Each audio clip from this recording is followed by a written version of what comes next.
tuliokoka, je, tunaweza tukawa na uchumba na mtu ambaye imani tofauti? Jibu ni hapana, na napigia mstari. Jibu ni nini? Hapana, na nimepigia mstari. Ukishaona tu kwamba huyu ana imani nyingine, kimbia. Yaani toka speed 120. Na sababu ni moja tu. Mapenzi yana nguvu, si ndio?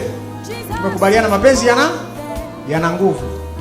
Ni rahisi sana mtu huyo kukuhamisha moyo wako ukaanza kuabudu miungu mingine. Ni rahisi kabisa. Tena wanawake ndio msijaribu. Na wasisitiza. Kwa msisitizo wanawake msifanye nini? Msijaribu. Yaani nyinyi ndio hata mwezi uchukui. Ulikuwa dada watu unapiga kwaya vizuri, praise vizuri, unakwenda uinjilisti, jamaa akikuweka tu ndani anakwambia mimi nilikuoa niwe na kuona, nataka niwe na kuona mbele hivi. Umekaa hapo.